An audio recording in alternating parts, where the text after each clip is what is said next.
คือคือชาวนาเนี่ยเนาะคือชาวนาเนี่ยก็เว้าเนาะมันความลำบากนะครับความลำบากนี่มันลำบากตั้งแต่ไหน12 เดือนเนาะปีหนึ่ง12 เดือนนะครับ12 เดือนนี่ถามว่าชาวนาเฮามีมีโอกาสพักผ่อนอยู่เดือนไหน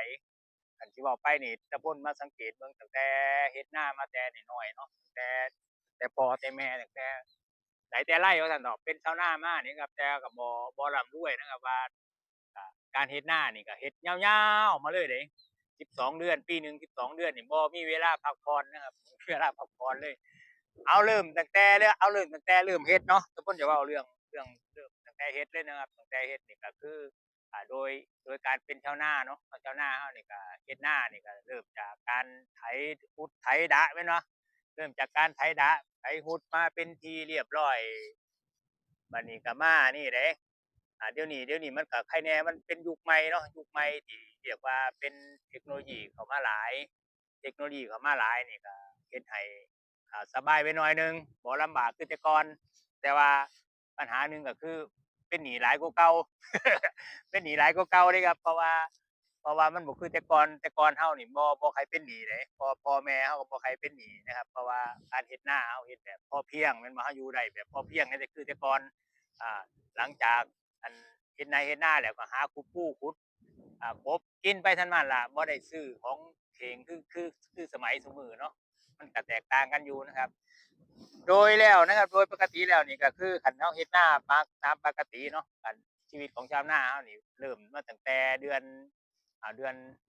มีนาเลยล่ะไปเดือนมีนาเดือนเมษาพุ่นล่ะไปเอาเริ่มเมษาเลยนะครับ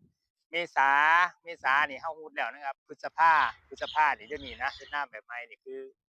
ก็ต้องมีการอ่ามีการฮุดหน้าแล้วก็เป็นการปั่นเนาะใส่รถเนาะใส่รถ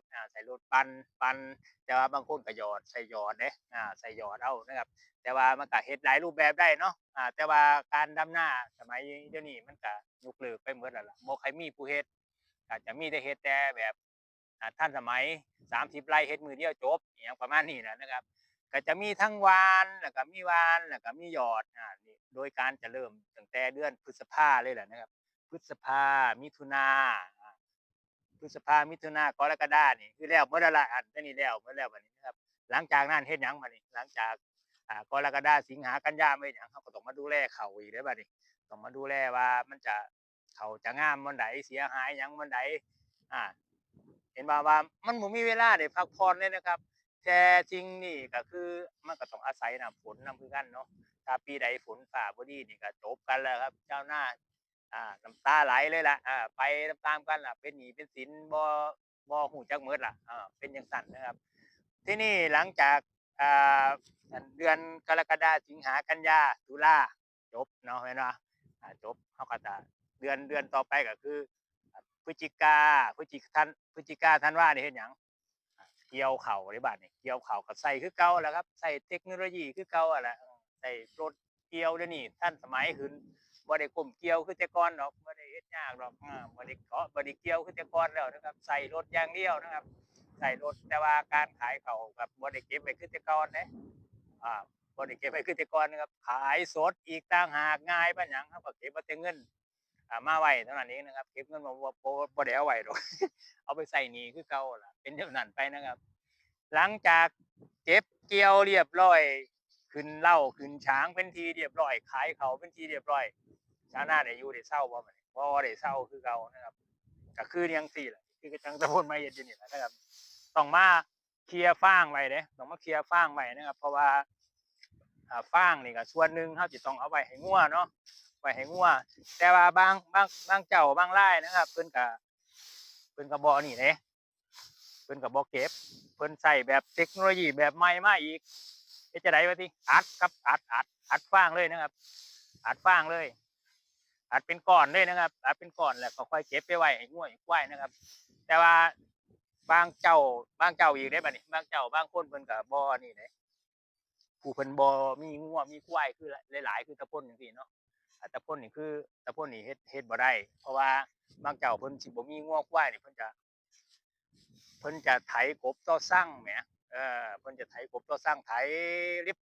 ที่นี่งัวควายนี่จะไปผูกบ่ได้เด้เพราะว่าไปผูกมันจะสะดุดกับก่อนขี่ไถเนาะก่อนขี่ไถที่เป็นก้อนใหญ่ๆยาวๆอยู่นี่น่ะมันจะผูกบ่ได้ไงถ้าปล่อยไปก็บ่ได้อีกเดี๋ยวไปกินนั่นกินนี่เขาอีกอันนี้เว้าสำหรับผู้ที่มีงัวมีควายนะครับอย่างตาพ่นนี่คือแปลงนี่ก็บ่ได้ไปไถดอกเพราะว่าส่วนหนึ่งแหละครับปลูกงัวปลูกควายไว้จังซี่แม่นบ่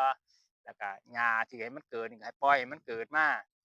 หลายๆส่วนฟางที่ตาพ่นเคลียร์ไว้นี่เป็นกลุ่ม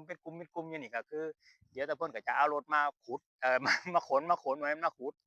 มาขนแล้วก็เอาไปกองไว้นะครับแต่ว่าถามว่าคือจังบ่อาจเอามันจะง่ายแต่ว่าตาพ่นก็อาจไปแล้วล่ะส่วนหนึ่งนี่อาจไปแล้วนะครับแต่ว่ามันก็ถ้าแม่นสิอาจหมดนี่ก็ใช้เงินบ่แม่นน้อยๆเด้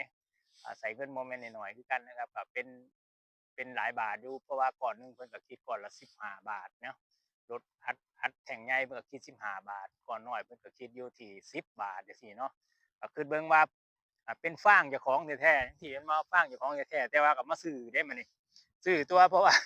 ว่าจ้างเพิ่นอัดก็ส่ำซื้อฟางเจ้าของแม่นบ่นั่นคือมันบ่ได้ลดค่าใช้จ่ายแม่นบ่ล่ะเฮาบ่ได้ลดค่าใช้จ่ายหยังเลยคือเฮามีแต่เสียกับเสียมีแต่จ่ายกับจ่ายเนาะ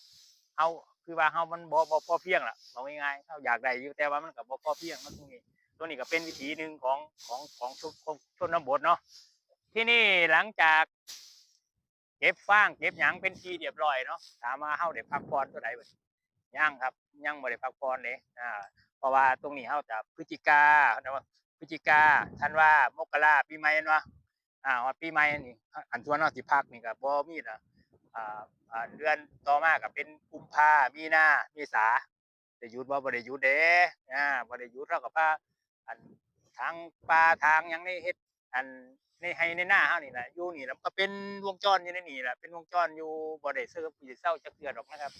เสร็จสิ้นก็ไถนาแล้วเห็นบ่มีนาเมษาพฤษภาหว่านข้าวอีกแล้วเห็นบ่มันจะไว้ไล่ๆอ้อมๆไปนี่นะครับมกรากุมภามีนาเฮ็ดแต่นาอยู่นี่แหละวงหมุนไปวนมาอยู่นี่แหละนะครับแต่ว่าก็บ่รวยจักเทื่ออันนี้คือมาเปรียบเทียบเบิ่งแล้วเฮาก็สิว่าจังไดล่ะคน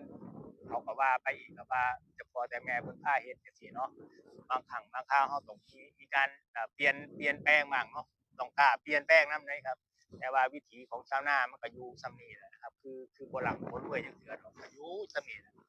แต่ว่าก็พอได้กินได้อยากผู้มีงัวมีควายก็เอางัวเอาควายมาลามไปแล้งๆมาจักหน่อยก็คือจังจังซี่ล่ะนี่เดี๋ยวก็แล้งอันนี้เห็นบ่ เพราะว่าแรงนี่มันจะไล่มั่งแต่สี่แล้วตั้งแต่เดือนธันวาอยู่แหละธันวานี่ปลายธันวาก็แรงแล้วตอนนี้ก็แรงแล้วนะครับเริ่มแรงก็ต้องตะโพดเองก็ต้องตักน้ำจากหนองเอาไปให้วัวควายเด้อีกจะน้อยหนองนี่ก็จะบกเด้อีกจะน้อยหนองนี่ก็จะบกแล้วนะครับเพราะว่าน้ำมันก็น้อยลงเรื่อยๆจนบ่ฮู้ว่ามันจะฮอดเดือนพู้นหรือเปล่าเดือนพฤษภาพู้นเนาะปกติมันต้องมีอันฮอด พฤษภามิถุนาไปพู้นเด้กรกฎาต้องฮอดพู้นนะครับเพราะว่าเราจังต้องใช้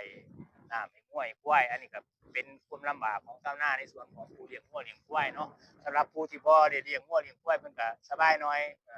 หลังจากแล้วให้แล้วนาก็ไถกบต่อสั่งไปเลยจังซี่นะฟางมันก็ขายไปจังซี่นะผู้ใดที่มีงัวมีควายก็ไปซื้อต่อแล้วก็ไปอัดแล้วก็เอาฟางออกไปอันนั้นเอาซื้อฟางเพิ่นไปเก็บไว้เนาะ